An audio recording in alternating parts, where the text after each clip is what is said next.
encuentro familiar de cada día, sentimos que nuestros hijos han crecido.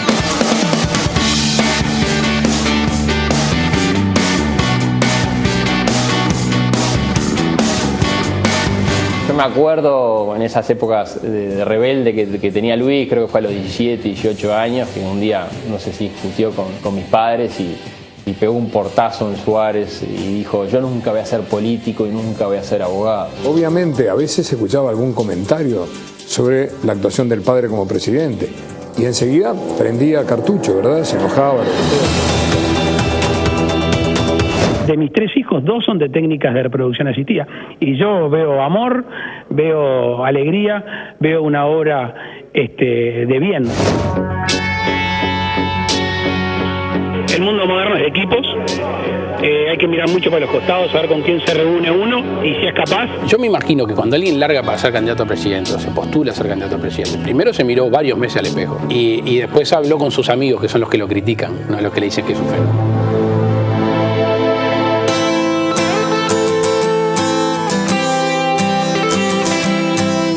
Época que para tomar la decisión para él fue complicada porque estaban, ¿no? En ese momento habían otros candidatos dentro de lo que vendría a ser el herrerismo, que era un poco su lugar, y él también veía que la gente se lo empezaba a pedir, y se lo empezaba a pedir no solamente en Canelones, se lo empezaba a pedir en Montevideo, iba de recorrida por el interior y le decían: Luis, tenés que ser tú. Y él por un lado decía: bueno, veo esa necesidad y veo que tengo ganas y puedo llegar a tener el motor, pero de repente no sé si es el momento, porque no, un poco lo que se decía en ese momento era: Luis, todavía no, porque sos chico. Y como nosotros somos colados desde el principio, o sea, la candidatura mía, se me colé, no estaba en esta mesa, no estaba hace un año y medio. No, de hecho, cuando viniste el año pasado, todavía no estaba. Yo, la verdad, sin misterio, yo me planificaba el 2019 en mi vida, ir a nuestro cuadro, y no están mis planes adelantados. Pobre político y gobernante el que lo inunda la soberbia y creerse dueño de la verdad. Eso no es para nosotros. Nosotros venimos a gobernar ahora. Y a gobernar bien.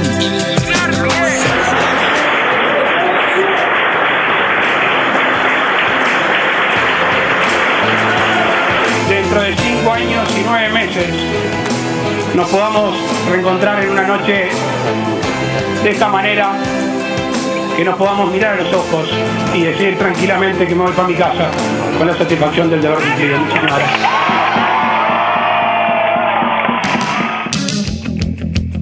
Bien, eso era lo que habíamos Brillante preparado. Diego Ríos, ¿no? De Foco, que es quien arma esto, ¿no? Y aparte, la cortina musical era del grupo Sumo, que es un grupo que me acompaña desde que tengo 13 años, que no sé si fue adrede o no. Sí, cuando vinimos acá, Jorge Mederos es el sonidista, metió a Sumo. Un genio, Luca Prodan, de una trágica No sé lo que muerte. quiero, pero lo quiero ya, decía el pelado. Bueno, yo sé lo que quiero.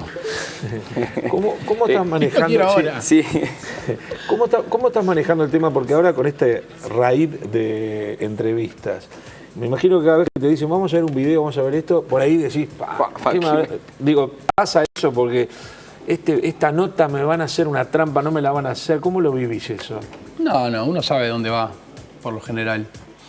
Y hoy yo, no sé si hoy, no, ayer de mañana estaba saliendo un programa de radio y le decía: bueno, si hay alguien que tuvo que dar examen en esta campaña electoral, Luis Lacalle Pou. Después la nota la pondrá la gente, pero el examen, porque, y ahí lo decía y lo reivindico, que yo me colé en esta elección. Estaban todos ahí preparados para largar y yo dije: permiso. Y cuando miraron para el costado dijeron: bueno, igual que corra. Y en ese sentido, bueno, uno va avanzando de determinada manera, con cierta vocación de seguir siendo exactamente lo mismo. Hay un hilo conductor en lo que uno ha dicho. Y bueno, y llegamos a esta instancia con muchísima tranquilidad. Una previa a ingresar a lo que tiene que ver probablemente con preguntas sobre las propuestas, sobre lo que se viene. Tengo la absoluta certeza, y la tengo desde hace mucho tiempo, que este proceso, la reglamentación electoral uruguaya estaba vieja el momento que se aprobó. Que además, esta de ahora, tú decís que es vieja, que ya es vieja, en el 96 ya era vieja. Tengo toda la impresión. Además, nació con un objetivo que fue explícito en ese momento, que no te lo voy a endosar a vos, porque en ese momento ni parlamentario eras, por lo tanto no te cabe. Ahora, es larga, es exigente, y le genera a los actores políticos un nivel de exigencia desde el punto de vista de lo que hay que obtener para después sentarse a mirar con la perspectiva del tiempo hacia adelante qué va a ser. Muy larga. Muy alta. El listón es muy alto. Es un sistema electoral, repito, que nació con un objetivo. Que votó Sereñi y votó Astori en su momento. Sí, totalmente. No, sí, pero y que Luis debutó con ese, porque no tenés otro anterior. Que tengo la sensación de que hay que hacer algo con él. A ver, estamos a 4 días en la elección y parece un poco ilógico tratar de cambiar, pero entremos en ese razonamiento, que hagamos un ejercicio hacia adelante. A mí no me gusta ninguna norma que tenga una inspiración patológica. O sea, las normas que son para evitar, para mí no me parece que conduzcan a buenas relaciones humanas. En eso estamos de acuerdo. Y creo que no hay que engañarse. Seguramente uno de los ingredientes fue para lograr una segunda vuelta para que no acceda en su momento al Frente Amplio del Gobierno. Puede haber sido uno de los estímulos, lo desconozco, pero no me parecería se reconoció en su momento. Extraño. Yo soy partidario de cada vez más libertad al elector. O sea, si todos se concentraran en el mismo día, elección nacional, municipal y de tercer gobierno, a mí no me violentaría para nada. Es más, yo creo que debería poder el ciudadano mezclar todos los partidos que quiera.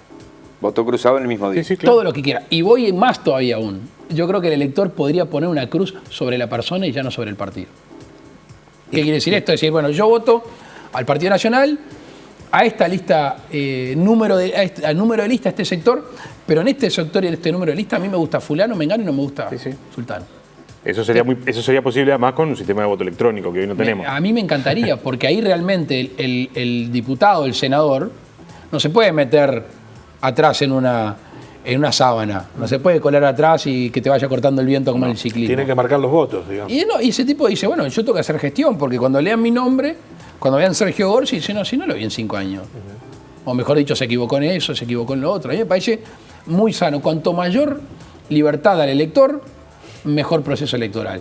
Cruzamiento de partido. Inclusive el voto obligatorio, ¿tenés posición sobre eso? Que también tuvo un objetivo. Vos no sé si había nacido. No había nacido. En el año 71, el voto obligatorio...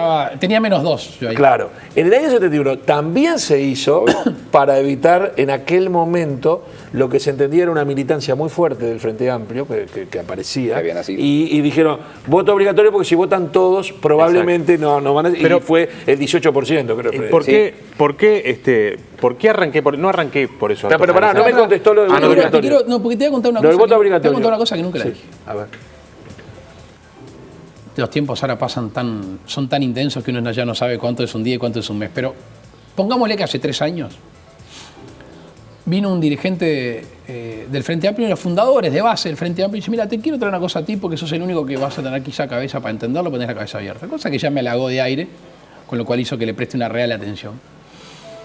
Y me dice, en Uruguay hay voto obligatorio, que en realidad no es voto obligatorio. Es un voto que es obligatorio según el trámite que alguien tenga que hacer o los pesos que tenga, o el traslado que tenga que hacer. Porque el que no quiere votar y le importa muy poco la multa, va y no va, se come un asado, o se va de viaje, lo que sea, pum, y no vota. Y después si está de viaje lo justifica y si no está de viaje paga la multa. Otras personas dicen, entre la multa y el traslado a Artigas desde Montevideo, ¿qué me conviene?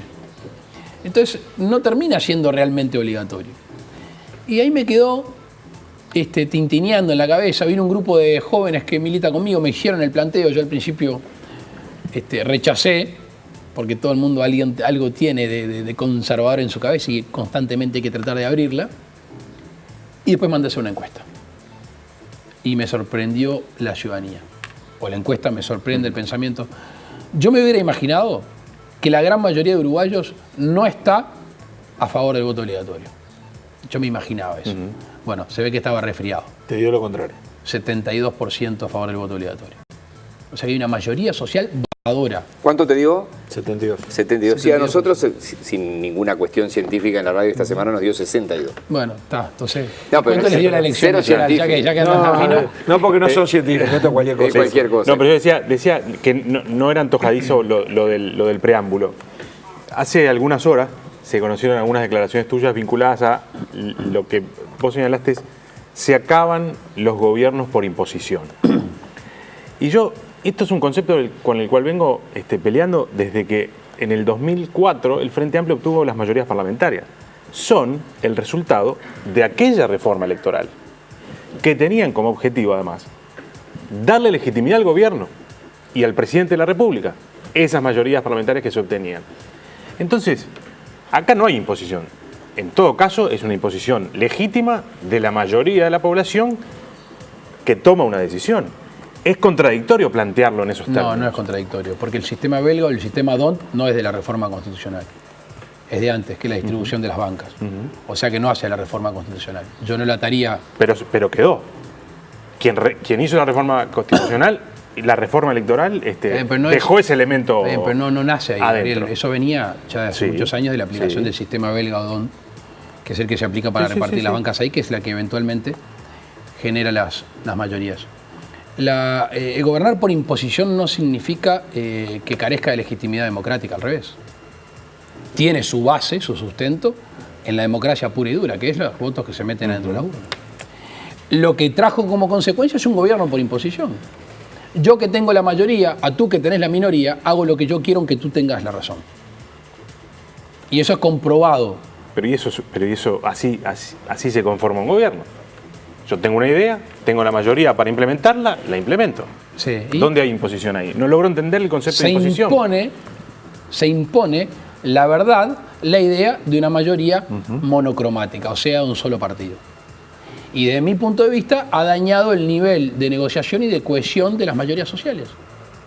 Hemos votado leyes inconstitucionales, hemos votado delitos que no están claramente definidos, no se han votado comisiones investigadoras que a la postre han generado daño al bolsillo de la ciudadanía. El 26 de octubre renace el gobierno de convicción. ¿Y por qué digo que renace? Porque yo voy a tener que convencer a otro de que mi verdad y su verdad pueden tener una verdad superadora y una idea llevada a cabo para obtener las mayorías parlamentarias. La mayoría ha impuesto, por una mayoría legítima, reitero, su voluntad ante las minorías simplemente por algo numérico. Ahora, a partir del 26, vamos a tener que necesariamente dialogar y negociar por lo menos dos partidos políticos. ¿Vos crees que va a surgir una síntesis política de esto o...? Síntesis partidaria no, programática sí. Política dije, por eso digo. Sí, por eso, pero política yo lo quiero claramente diferenciar lo que puede ser una pregunta, o yo interpreto tendiente a las familias ideológicas, por ponerlo de alguna manera, que conjuguen en un lema. Valle lo dijo ayer. Como puede ser la concertación en Montevideo. El domingo hay que apoyarla en la calle, sí o sí. Vamos a separar Bagre de Tararira. Una cosa es programático, que tiene que haber una síntesis programática, es un deber de entendimiento de síntesis programática. Más que programática, fáctica, o sea, llevarlo a los hechos. Que no sea jarabe de pico, que se traslade a la realidad. Yo me imagino en el sueño que hemos perseguido y luchado tanto para que se dé, que a partir del 26 de octubre, después que se termine todo el reparto electoral de las bancas, decir, bueno, aquí se compone una mayoría partidaria. Que al principio es numérica, pero hay que darle esencia, hay que darle contenido. Y estas son las leyes, estos son los mecanismos, esto es lo que pretendemos impulsar claramente con esta mayoría parlamentaria. ¿Y esa mayoría no es una síntesis que también tendrá un tono distinto a la otra parte?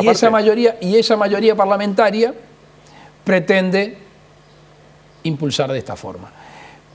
Seguramente sea bicolor, ojalá que tricolor también.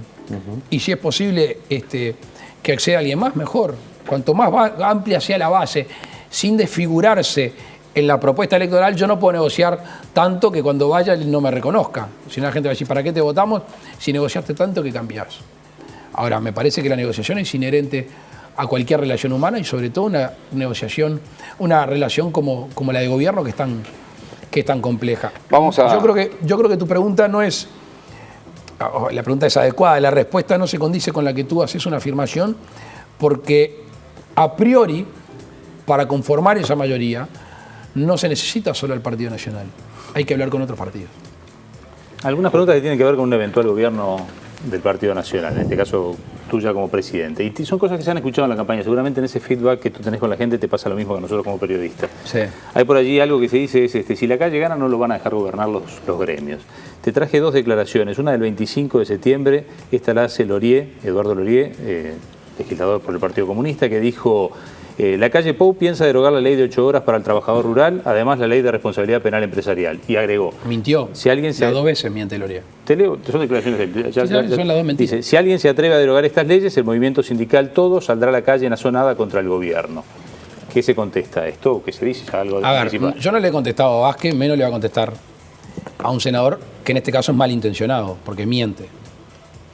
Como han mentido muchos, y como han elevado el tono muchos, y como han insultado muchos.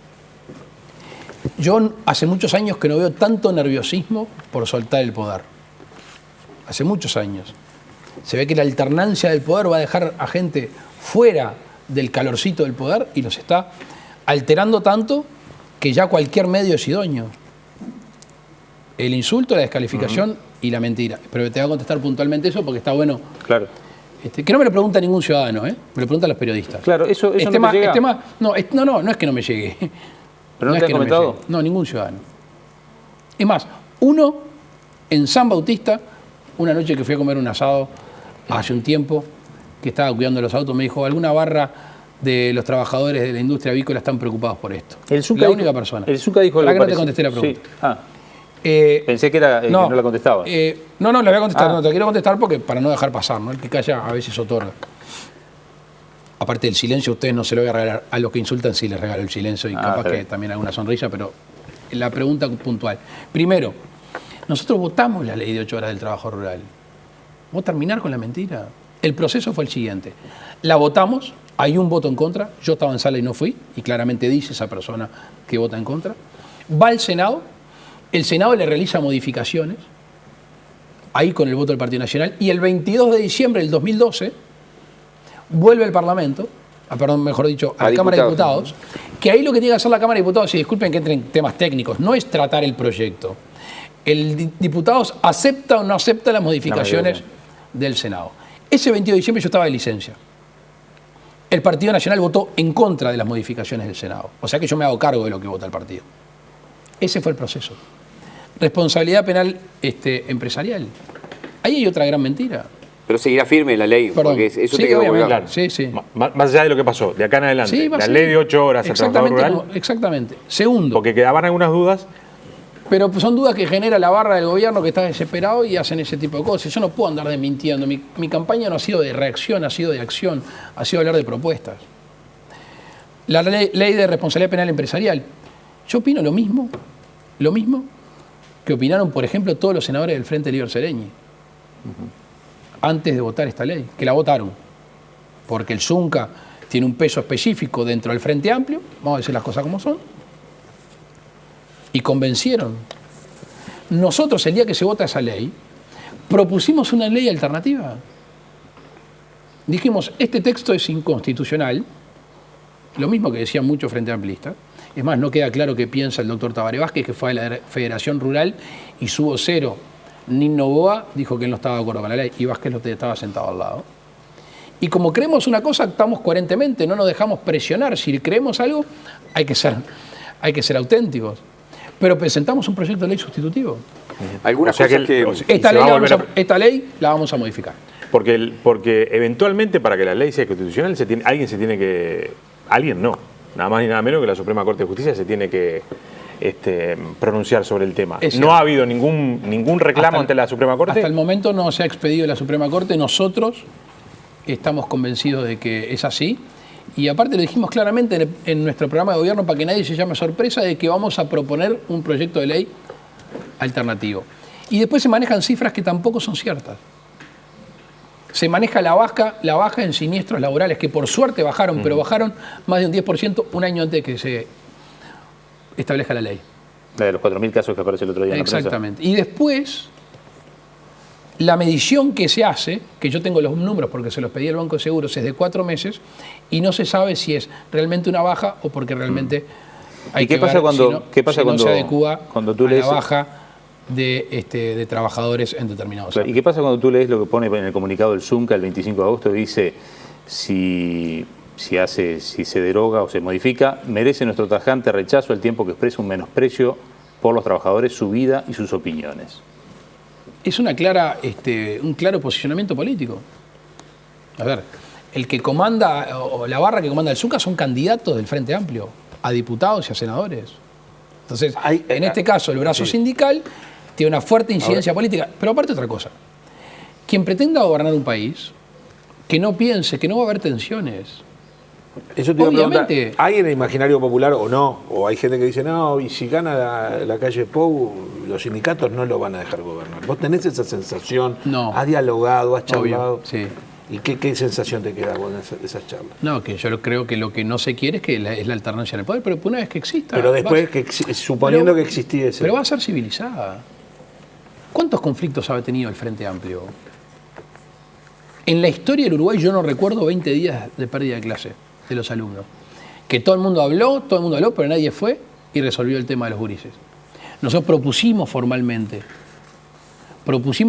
primero una solución salarial para 19.425 maestros de educación inicial, educación primaria en el aula, aumento de 3.000 pesos nominales que costaba 37.8 millones de dólares y aparte lo financiamos. No se nos contestó por parte del gobierno. Y después, cuando terminó este proceso, propusimos una solución para recuperar las clases. ¿Saben cómo terminó esta discusión? Ustedes se acordarán, viendo cómo se repartían los 25 millones de clases no dadas entre algunos docentes. Así terminó. Y el fin último de un sistema educativo es el niño. El niño quedó sin 20 días de clases, sin contar las horas de liceo, que fueron mucho más que eso. Cuando hablaba, yo escuché en alguna nota que decís, tengo alguna idea de algún ministro, alguna cosa, pero hoy no puedo decirlo porque hay gente que no quiere que yo gane. ¿Es claramente referencia a alguien del Frente Amplio? O porque yo también pensé, puede ser Colorado también, porque tampoco el Colorado quiere que vos ganes el próximo domingo, porque querrá, de última, si te podrá votar o no, pero en la segunda. Fue una pregunta que me hizo Alfredo Dante en ADM, que me recordó una frase que yo dije hace un tiempo, que obviamente es una frase exagerada, pero para dar la pauta de hasta dónde queremos llegar. Es que si encontramos a alguien que desde nuestro punto de vista es el mejor en un área y tiene un tatuaje del Che Guevara en el hombro, igualmente lo vamos a ir a convocar. Entonces, Alfredo Dante me recuerda esa frase y me dice, ¿y usted pretende continuar con eso? Y le digo, sí. Y me dice, ¿y ha hablado con alguna de estas personas? Sí. ¿Y decir quién es? No. Primero porque soy respetuoso de la intimidad de la gente y entre otras cosas por lo que tú decías, Sergio. Esas personas que de alguna manera han hecho una buena gestión y para mí se debe de continuar y la debe continuar esa persona, son gente de clara afiliación frente amplista. Y van a hacer lo imposible porque yo no gane. Ahora, si yo gano, le voy a pedir que se quede. Bien, hemos trabajado para esto y tenemos 80 preguntas. A este ritmo no vamos a contestar ninguna, ¿no? Es decir, primero la entrevista la entrevista personal de Gabriel Romano de 10 minutos. Y este es un palo para interno. Este es un palo interno. Yo vengo en un ratito. Este es un palo interno. No sé lo que quiero, pero lo quiero ya. 3 primeras medidas del gobierno de la calle si ganas el domingo. No. Esa pregunta en realidad no la puedo contestar porque no hay 3 primeras medidas. Porque hace una forma de entender el gobierno. Yo he insistido que el gobierno empieza formalmente el 1 de marzo del 2015, pero el plazo más importante es el que va desde el 1 de diciembre, que es el día después de la segunda vuelta, al 1 de marzo, que lo he llamado el pregobierno. Y dije que empieza el 1 de diciembre a las 4 de la tarde porque alguno quiere sestear y lo vamos a dejar descansar un poquito. Pero después de las 4 de la tarde se empieza a ponerle nombre, cara, partido a los órganos de gobierno, al Poder Ejecutivo, entes autónomos, servicios centralizados, organismos desconcentrados. Se para en la cancha el equipo y se distribuyen las medidas. Algunas medidas que serán competentes de los actos administrativos, resoluciones, decretos, etcétera, y otros que serán de índole legal.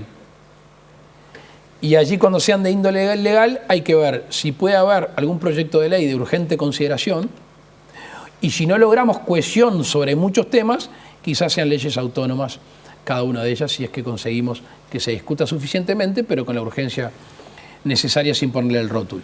En ese lapso que va desde el 1 de diciembre al 1 de marzo, ¿se va a hablar con los que perdieron para que eventualmente sean ministros, subsecretarios, directores de entes? Sí, obviamente, porque hay que conformar mayorías parlamentarias, entre otras cosas. Yo lo que pretendo es que lo que uno negocie con los otros partidos políticos, que ustedes me puedan invitar acá a buscadores y lo que yo dije dentro de un cuartito les pueda contar a cara descubierta. Porque me parece que la ciudadanía tiene que saber qué pactaron sus dirigentes políticos para conformar una mayoría y que eso no termine siendo el fin en sí mismo. Porque cuando la mayoría, al amparo de la autoridad legítima, termina siendo un fin en sí mismo, te olvidas el fin último, que es el bienestar de la gente. Entonces, pero no quiero abandonar algo que para mí es muy importante, que se los quiero comentar. Hemos declarado 2 emergencias. En comparación a la emergencia socioeconómica del 2005, cuando el Frente Amplio asume el gobierno y hay una enorme fractura social, que creo que lo hace bien en reconocerlo, inicia la creación del Ministerio de Desarrollo Social, que el Partido Nacional acompaña con su voto dicha creación. Hoy tenemos 2 emergencias notorias en seguridad humana, que incluye seguridad pública, y la emergencia educativa. Entre otras cosas, también un shock de infraestructura. Y si ustedes me cortan si voy medio largo, pero quiero básicamente hablar de esas 3 cosas. La más compleja de todas es la emergencia educativa. ¿Por qué? El día que se está eligiendo el nuevo gobierno, están terminando las clases, o en esos días. El día que está asumiendo el nuevo gobierno, están empezando las clases. Y todos los que conocen el sistema educativo saben que mientras que los chiquilines están vacacionando, las autoridades están trabajando para elegir horas, para ver qué liceos, para ver los turnos, etcétera, etcétera. Y ahí tendremos que demostrar lo civilizado que son las transiciones nacionales. Si esa alternancia en los colores permite un gobierno que se va con su plan y un gobierno que viene con su plan, que ya empiecen un camino de transición, entre otras cosas, porque si nos toca asumir a nosotros, vamos a asumir con un presupuesto que no es nuestro. El primer año de ejecución de gobierno ejecutás un presupuesto que no es tuyo. La otra emergencia en seguridad humana, y allí hay factores de índole legales y después de la institución policial. Los que sean legales, vamos a saber el resultado de uno el 26 de octubre de noche, que pretende la modificación de algunos textos del Código Penal y del Código de la Niñez con la creación de algunos sistemas nuevos, que es la atención a las víctimas y la protección de las víctimas también, y la institucionalidad. Sin perjuicio que se apruebe o no, después tendremos que caminar. Nosotros tenemos previsto reformar la ley orgánica policial, tenemos previsto generar algún tipo de defensión para la víctima, para los testigos y para los informantes. Tenemos que modificar elementos de protocolo de actuación, y eso es virtud legal. Disculpe, te hago un paréntesis. Dale. ¿Cómo opera la aprobación del plebiscito, que rebajará la edad de imputabilidad a 16 años, en un equipo de gobierno fundamentalmente vinculado a la seguridad, que en 2 o 3 de sus actores centrales no está de acuerdo con esta medida? ¿Cómo opera? Y claro, ¿cómo va a operar? ¿Cómo es bien fácil, te la contesto bien fácil. Se va a cumplir con el veredicto popular. Parece algo de perogrullo, algo lógico. ¿Se modifica la ley? No se modifica la ley, se actúa en consecuencia. Claro, pero ahí aquellos que piensan una cosa tendrán que adaptar lo que están pensando para adelante en materia de seguridad, teniendo en cuenta una variable central, porque no es menor la modificación. Pero no hay que confundir la penalización con la prevención y la reprensión del aparato estatal. Son cosas distintas. Por eso mismo. Y esto es penalización. Pero digo, eso va a estar operando ahí como un elemento que hoy no está. Es una de las variantes, es una de las variables. Y si se modifica el derecho positivo, el primero que lo tiene que cumplir es el gobernante. A veces parece que tenemos coronita y a cualquier hijo vecino le hacemos cumplir las leyes tributarias, civiles y penales, y nosotros ponemos lo político por encima de lo jurídico. La garantía que uno tiene que tener es que desde el Estado no solo se cumple, sino que se protege el cumplimiento. 2 sobre los entes, 2 de las empresas más grandes del Uruguay. Me quedó la tercera. Sí. comprometo, no sé si voy a poder, pero voy a tratar de ser casi telegráfico. El shock de infraestructura. Uruguay tiene un apagón logístico enorme, todo el mundo lo ha diagnosticado, lamentablemente hemos perdido 10 años en ese sentido. El compromiso nuestro, que lo hemos evaluado con nuestros técnicos y asesorado con informes como el de Infraestructura 2030, como el que tienen operadores de transporte y logística, es tener un plazo de 5 años el 60% de las rutas en muy buen estado. Allí hay compromisos con la ruta 4, 30, 31, 26, 14, 55, 54, 12 y 6. Y cuando voy a un lugar y empiezo a decir los números, ya me empiezan a tirar ahí la 43. Sí, sí. Pero básicamente... ¿Cuánto cuesta? Y nosotros estamos evaluando arriba de 1.500 millones de dólares. ¿Cómo se paga? ¿De dónde sale? Bueno, ahí voy. A eso iba, dijo Uruguay Tourné hace muchos años. Sí, porque ese era el apellido, ¿no? Uruguay Tourné. Este shock va a significar, a priori, una descarga de recursos públicos. Y al mismo tiempo, y ahí sí, algo que vamos a ver entre el 1 de diciembre y el 1 de marzo, es la generación de instrumentos de obtención de recursos. Con una condición, que será por PPP modificada, por ley de promoción de inversiones, por la vieja ley de concesiones públicas, si la AFAP le interesa invertir, a través del IRSA, de los bancos de desarrollo, instrumentos hay muchos. Tiene que haber confiabilidad en la posibilidad de repago y una ecuación económica, al mismo tiempo que el Estado está poniendo dinero para el mantenimiento antes de la construcción o mejora sustancial. Pero eso hace 5 años, comprometiendo erario público para 10, 15 o 20 años. Con lo cual, nosotros nos vamos a ir del gobierno y Juan Pueblo va a seguir pagando. Porque al fin y al cabo el dinero último surge del ciudadano. ¿Qué es lo que pretendemos hacer nosotros? Decirle a todos los partidos políticos con representación parlamentaria, muchachos, vengan. 4 ojos, 6 ojos, 8 ojos, 10 ojos, ven más que 2. Vengan a ver el proceso licitatorio. Miren los sobres, miren, conozcan la adjudicación, mírenlo hasta de canto, para que todo el mundo tenga su opinión, para que el proceso tenga una legitimación, no solo cronológica, sino multipartidaria, para que sea quien sea que le toque gobernar, todos estuviéramos de acuerdo en la génesis de ese procedimiento.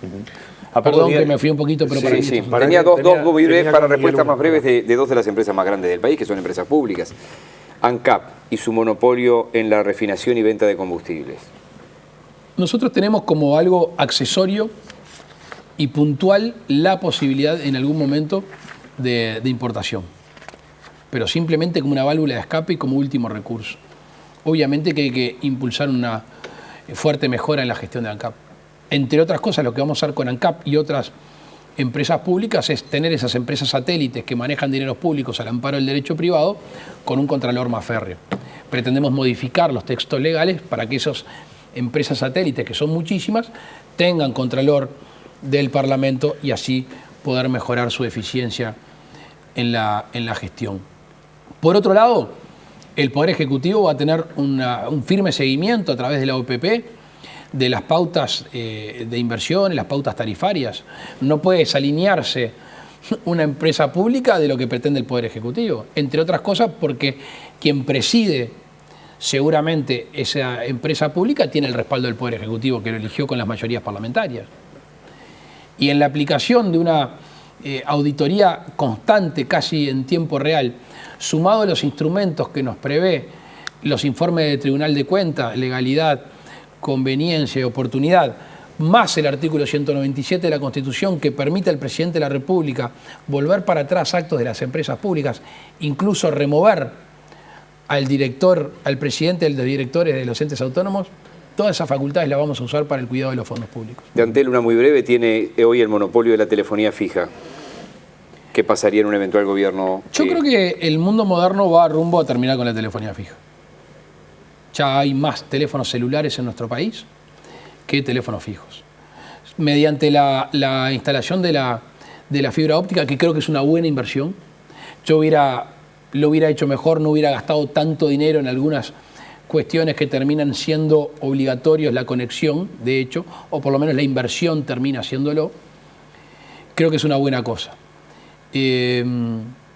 Allí, de alguna manera, al ingreso de la fibra óptica hay una comunicación multimodal que hace el teléfono, que hace la internet, que hace a la televisión por cable, etcétera, etcétera. Sin perjuicio de eso, yo creo que el avance es rumbo a la telefonía móvil y ahí están en competencia y seguirá de alguna manera mejorándose con esta competencia.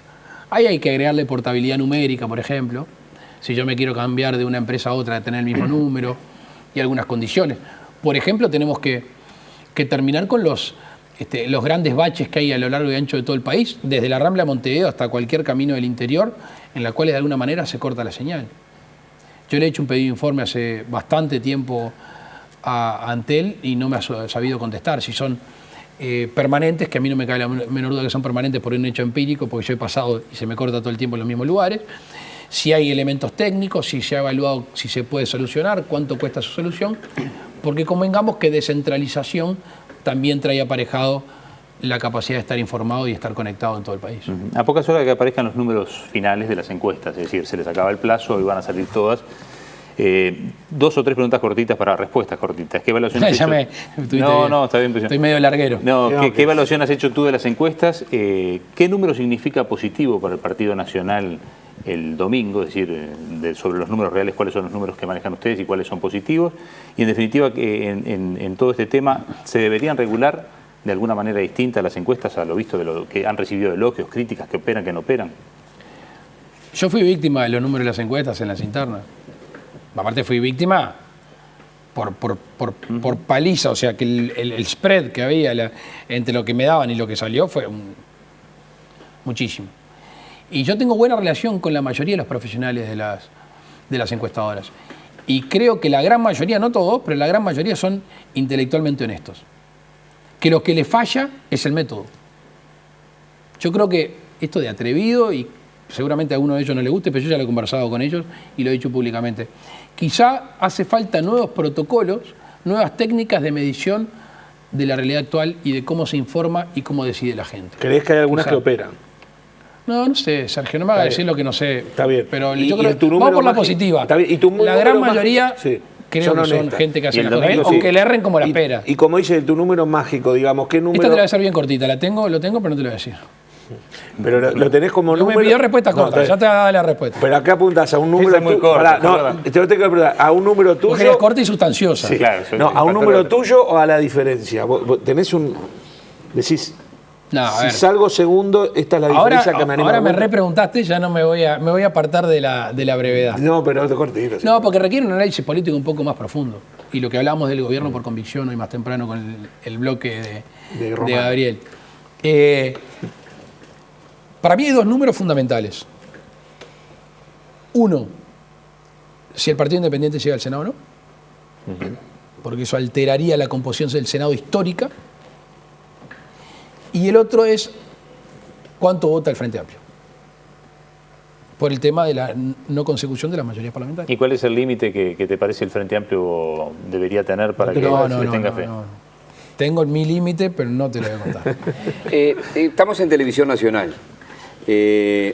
La gente te manda mensajes y llama y te habla del canal oficial, cuando en realidad este debería ser el canal estatal, pero desde el retorno democrático hasta acá, cada gobierno pone sus directores, pone su gente, pone sus proyectos, pone sus productoras. Si ganás las elecciones, ¿alguien ha pensado de tu equipo en Televisión Nacional? ¿Es una cuestión secundaria o terciaria? No, para mí no es secundaria. Para mí es vital. No me cabe la menor duda.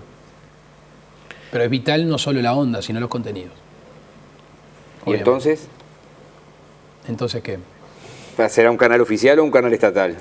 Bueno, la disquisición... Porque hay algunos países que... Entiendo a dónde vas. Que los directores superan el pasaje de los gobiernos y el gobierno termina y los directores siguen 2 o 3 años más. Pasa en varios países de Europa. A ver, Miguel, esto del canal estatal, te lo contesto con lo que yo dije el 4 de mayo del 2013. Lo que está bien lo vamos a seguir haciendo y tratar de mejorar. Lo que está mal lo vamos a cambiar. Y aquí adentro, como en varios ámbitos del gobierno nacional o del Estado, hay cosas bien hechas y cosas mal hechas. ¿Está? Porque son propios de las obras humanas. Y algunas cosas se mantendrán y otras cosas quizás se mejorarán y otras quizás se cambiarán. Lo que creo que tiene que haber, y estaría muy bueno, es la coparticipación de políticas de Estado. Cuanto menos parcial sea un medio de información, menos va a ser sensible a los cambios. Estamos llegando ya casi al final. ¿Alguna pregunta que me quedó? No sé si porque sí, está bien, está bien. Intuyo que es una pregunta importante para el ámbito que estoy. Sí, yo no soy funcionario de acá y ninguno en esta mesa lo es. Digo, somos una coproducción, los que están trabajando sí. Pero me consta que cada uno que llega mete todo su equipo y si lo... O sea que a mí ya se me ocurrió un nombre para venir acá, ¿no? ¿Va a cambiar de nuevo el nombre de la televisión? No, el nombre del canal no, porque acá se cambió mucho ese nombre del canal. No. TNU, sigue. Sí, no podemos. ¿Cuánto se gasta en una marca? Se ha cambiado muchas veces. Yo no vamos a cambiar el nombre si nos toca, porque me parece que la marca implica no solo una inversión, sino una permanencia. Si no, estamos tirando por la borda de la inversión. Tratemos de ser lo más breve posible. Mercosur, ¿cómo la ves? Relaciones con Argentina. Relaciones con Argentina. Historia romana en 2 segundos. No, relaciones con Argentina. Derecho romano. Me corriste. No podés. No puedo, sí, pero pasa que está. Hay algunas que son más ¿Te llamó la atención? Trabajaré con Scioli, por ejemplo, Rodrigo? Sí, no me parece adecuado. Y se inscribe, y no lo voy a hacer corto tampoco, porque me preguntaste una, no me pretendas que te conteste las relaciones con Argentina de modo breve. Se inscribe una concepción que data de hace muchísimos años en el mundo y que Uruguay históricamente se había afiliado, que yo creo que se ha perdido, es que los estados, las naciones, los países no tienen amigos permanentes ni enemigos permanentes, tienen intereses permanentes. Y son los intereses del pueblo. Y en ese sentido, ¿quién se relaciona? El pueblo. ¿A través de quién? De los gobiernos. No son los gobiernos. Es el pueblo a través de sus mandatados que se tienen que relacionar, respetando el interés nacional. Con lo cual, tratar de cohesionar la mayor cantidad de la opinión pública. En cada proceso de decisión de relacionamiento, el Parlamento tiene que intervenir. Tiene que tomar noticia y, si se puede, decidir. ¿Por qué? Porque desde el rompimiento de relaciones con Paraguay, desde el acercamiento con Venezuela, hasta las declaraciones sobre el conflicto de Israel y el grupo terrorista Hamás, han sido visiones parcializadas de una parte del país que está representada por el Frente Amplio. ¿Almagro puede ser secretario general de la OEA? Si de mí depende, no. Bueno, pero puede ser porque depende del voto de los países, ¿no? Es así. Si de mí depende, no es el candidato de mi país, porque no creo que haya sido un buen canciller. Bien. Pero no te contesté todo lo de Argentina. No, sí, ¿cómo estamos? Y nosotros tenemos que fortalecer la embajada en Argentina, en Buenos Aires, que no quiere decir más funcionarios. Tenemos que tener delegados de dedicación exclusiva en la CARP y en la CARU. Tenemos que, de alguna manera, discutir la resolución 32 del 2000, que es la que permite, de alguna manera, flexibilizar el Mercosur, o sea, hacer acuerdos bilaterales con estados que no participen del bloque, la clásica en 2 panes, TLC con Estados Unidos, por ejemplo, hay que flexibilizarla. Candidatos brasileños ya han hablado del tema, veremos en Argentina qué se puede hacer. No entrometerse en los temas electorales de otros países. Yo tengo en mi corazón. Yo prefiero alguno en Argentina y prefiero alguno en Brasil. Pero gane quien gane, yo me tengo que relacionar dentro de la Constitución, dentro de la ley, adentro de Uruguay. Pero y con te reuniste con Massa hace un tiempo. Pero te reuniste con Massa. No me reuní con Massa. Salió una foto por ahí. Sí, pero yo no me reuní con Massa. Massa fue un lugar que había 300 personas donde yo hablé y se sacó 2 fotos que las colgó en Twitter. ¿Él? Sí. Ah, fue él. Pero vinculado a esto... Estamos llegando al final. No hay más. Si usted va a empezar de cero. No. Vamos al bloque final de Gabriel Romano. No, porque... Pues yo pacté así un ratito con ustedes y un rato extra. Sí, claro. Ahora le pido por favor que se abstengan de opinar. La nota la conseguimos nosotros. No, pero es interesante yo he hablado con Romano para venir mucho antes. Cómo el Uruguay se ha relacionado con el mundo en los últimos años. Me salgo del Mercosur. Uruguay ha logrado, y hay algunos datos que están circulando por ahí, vender su producción ha multiplicado por 10 la cantidad de mercados a los cuales les ha vendido la producción en estos últimos años. Es decir, lo del interés del pueblo en algún punto se ve reflejado en esos resultados. A ver, primero, yo no soy tan hipócrita para decir que se ha hecho todo mal. Es más, arranqué mi campaña rompiendo el manual, tiré el manual que tenía que darle como quien le va y no tuerce al gobierno, y me dijeron no se puede ganar por la positiva. Y digo, yo no soy hipócrita y digo lo que pienso y creo que hay que reconocer las cosas bien hechas para tratar de ser mejor y no ganarle porque el otro sea malo. Eso ha quedado claro y lo he practicado así, me parece que hoy, al día de hoy nadie lo puede discutir. Sin perjuicio de eso, Uruguay fue de los países de América Latina que mayor inversión extranjera directa recibió. Hay un promedio importante en América Latina y Uruguay está por encima de ese promedio a algunos decimales. Hace la seriedad de nuestro país de muchos años, sobre todo el cumplimiento de las obligaciones internacionales, que cumplieron los colorados, cumplieron los blancos y cumplió el Frente Amplio. Y determinada cultura nacional que se mantiene y que es mejor que los vecinos, no quiere decir que eso nos tenga que conformar. Con respecto a la venta y la exportación de nuestros productos, dos cosas. Primero, el mundo empezó a demandar nuestros bienes. No hay misterio. Madera, carne, productos de la agricultura, servicios, neuronas, porque hay que acordarse que Uruguay es un gran exportador de neuronas. Y se consume, en Uruguay se hace bien. Un esfuerzo enorme del sector privado, que ha mezclado las actividades más básicas, históricas, nacionales, con tecnología, que le ha dado una explosión y una dimensión enorme. Y después, parte del servicio exterior, que ha hecho su tarea en comercio exterior. Estamos lejos. Un ejemplo, por ejemplo, bueno, y vale la redundancia de ejemplo, Corea, la apertura para nuestros productos cárnicos. Se abre el mercado, pero permanecen los aranceles. O sea, hay que continuar una política de establecer ese mercado, pero que caigan los aranceles, porque si no, no competimos, por ejemplo, con las carnes australianas. En Estados Unidos, aumentar las cuotas, entrar de determinada manera. Si uno ve la industria cárnica, que llama poderosamente la atención, desde el que cría, engorda, faena, y el extranjero, la cantidad enorme se va en pago de aranceles en países extranjeros y no derrama en la cadena nacional. Y allí es donde hay que trabajar una fuerte apuesta al comercio exterior. ¿Desaparecidos? Nosotros hemos sido claros. Yo ahí hace ya más de un año tuve una declaración infortunada que la saldé con la gente que yo creía que tenía que hacerlo. Llamé a dos personas que estimo muchísimo y respeto, y por suerte esas dos personas me dijeron: Luis, sabemos quién sos. Mantengo que el país tiene que la sociedad tiene que dar vuelta a la página. De alguna manera tiene que dar vuelta a la página y mirar hacia el futuro. Sin perjuicio de eso, hay que estar en los zapatos de cualquier familiar.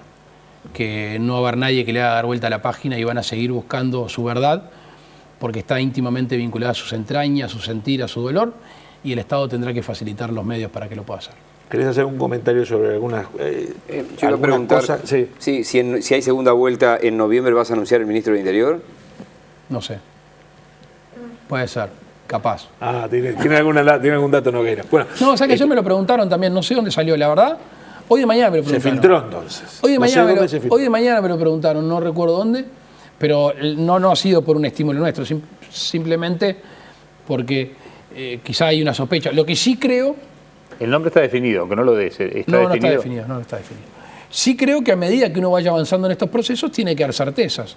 Y esas certezas no solo están en la agenda de gobierno, sino en las personas que lo van a ejecutar. Cuando decís que no están definidos, ¿quiere decir que dependerá necesariamente de las negociaciones que se instrumenten con el Partido Colorado? No, el ministro del Interior es del gobierno. Porque ¿cuáles son los ministerios propios que no se pueden ceder, aunque haya que acordar con otros? Ay, ahora tenemos media hora más. No, pero sin fundamentar el voto. 3, 4, ministerio, sin fundamentación. nombre del ministerio. Ahí va, nombre del ministerio. Color preferido, hincha de fútbol, a quien admira. ¿Cuáles son? Mister candidato a ir a hacer esto. Claro. ¿Cuál vendría a ser los ministerios? Economía, obviamente. El 2 de junio me pasó automáticamente dos cosas. Me senté ahí en mi casa, agarré dos papeles. Una al Senado y la otra empecé a trabajar sobre los ministerios. Pero mirá que no fue planificado, me surgió, me vino como la ansiedad de que quizá nos toque ser gobierno y que no nos puede agarrar desprevenidos. Porque la capacidad de prever de un gobernante me parece uno de los elementos fundamentales. Y ahí arranqué. Para la lista del Senado la hiciste vos en ese día y fue la que quedó. Con algunas variaciones. Mínimas, pero con algunas variaciones. En realidad algunos lugares se modificaron, pero creo que la intención original satisfizo a todo el mundo. Se respetó, digamos. Sí. Pero de los ministerios, ¿cuáles serían los que vos decís? Esto no lo es que no, a ver, hay tres que ya nombré. Sí. Economía. Economía, educación y el del Interior que va a ser del gobierno. Está. ¿Y hay alguno más que no lo cederías o lo dejás por las dudas? Sí, pero prefiero... ¿Vas a impulsar la derogación de la ley de marihuana y ir por el camino del autocultivo? A mí particularmente tengo una debilidad y una apuesta muy grande al Ministerio de Desarrollo Social. ¿Impulsarías eventualmente... Y esta te la tiré de chapa porque está tan insistente. De llegar al gobierno, ¿impulsarías la derogación de la ley de marihuana e ir por lo que tú pensabas antes, el autocultivo? Yo voté parte de esa ley y yo tengo que ser coherente. Tengo que derogar lo que no voté y mantener lo que voté. ¿Te sentís que te están haciendo alguna trampa? No creo que el gobierno tenga que vincularse en el negocio de la venta de estupefacientes. Creo que pierde su anclaje de velar por la salud pública y prevenir adicción. Para el cierre, nomás, ¿sentís que te están haciendo alguna trampa, que te juegan sucio, te juegan bajo? ¿Ha habido algún episodio? ¿Hay algo que quieras hacer referencia ahora? ¿Preferís? No, me siento que sí, pero bueno, vamos arriba. Así. Yo no actuaría de esa manera, son las leyes del juego para algunos, para mí no vale ganar a cualquier costo. Es muy importante en todo en la vida el camino que uno elige para llegar, porque después te termina legitimando las cosas que querés hacer. Tuviste que contar muchas veces hasta 10 para no salirte de la positiva. 130, 140. Sí, más o menos. ¿Y Jorge se ha tenido, la Rañaga lo has tenido que contener o se contuvo solo? Hemos generado una relación que ni el más optimista, entre ellos yo, pensó que se iba a dar. Leí hace unos días. Empieza a ser. La última. Dio la sensación de que empezó la nota. Empieza la nota de vuelta. Pará, lo que queda claro es que la veda es mañana a partir de las 12. Es mañana, o sea que no hay problema. Y además nosotros vamos a estar a las 2, hasta las 3. Dale, Leí hace unos días atrás una entrevista que le hacían en un suplemento deportivo. Romano Reloaded. A Bauzá. Y decía, antes de las elecciones voy a decir si acepto o no la candidatura que me ofreció la calle a la Intendencia de Montevideo. Sebastián Bauzá. Ayer me lo comentó, creo que fue Cotelo en una entrevista y me sorprendió porque yo no le leí esa entrevista. ¿No le ofreciste? ¿Qué? Esos son 3 pesos aparte. No, pensé que te había sorprendido lo del ofrecimiento. Yo soy muy respetuoso de todas las personas y de los involucrados, que en este caso hay más de un involucrado. Y las soluciones van a ser entre todos y del partido. No puede ser un capricho o un gusto de la calle Pou, que obviamente va a tener incidencia, pero que va a tratar de cohesionar al partido político. Entonces, cuando tenga el nombre, voy a venir acá, me dice Nipa, acá está. Nosotros tenemos alguna información de que algunos de los candidatos notorios que iban a hacer, que se van a bajar. Que después que pusiste en duda algunos candidatos, bueno, bárbaro, arreglate como puedas. Yo con Jorge Gandini... ¿Ya molesteado? Sí, obviamente. Sí. Con Jorge Gandini tengo una muy buena relación. Todo este proceso lo he conversado con él. A mí me gusta siempre hablar con la gente. Yo nunca le rehuyo a las situaciones más difíciles. Porque si uno no las trata y no las habla, se convierten en peores. Y me parece que la omisión en tratar los temas es de las cosas peores del ser humano, porque genera resentimiento y genera muchas cosas. Jorge Gandini es un gran trabajador político, es un gran dirigente, conoce Montevideo y no va a estar ajeno a ningún proceso de decisión de un candidato. Y esto que te lo digo a ti, yo lo hablo, aparte yo salgo del ascensor, ahora no porque renuncié a la Cámara, pero salía y ahí está el despacho de Jorge.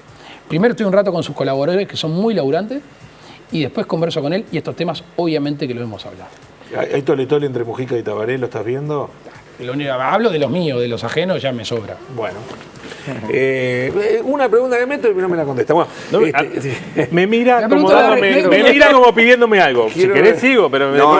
Usted ya terminó. Me preguntó de Argentina y me dijo telegráfico. Sos un fenómeno. No se puede, está bien. Bueno, terminamos, ¿no? Tenemos que nos pediste. Nos están haciendo así, no sé qué. Y tú mismo también tenés otros compromisos. Yo me tengo que ir a Flores y a San José. Termina en Canelones la campaña. Mañana en Las Piedras. ¿Mañana en Las Piedras? A 50 metros de donde inicié mi carrera política en una reunión de 14 personas hace más de 16 Eso es cábala, en realidad. No tengo cábala. Es simplemente un reconocimiento de no olvidarse 8 de la noche, ¿no? De dónde es.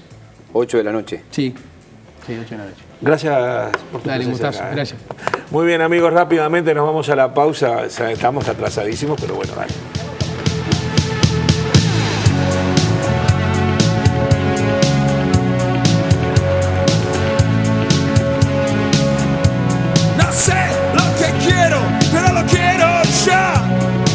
Si yo fuera tu esclavo te pediría más. No sé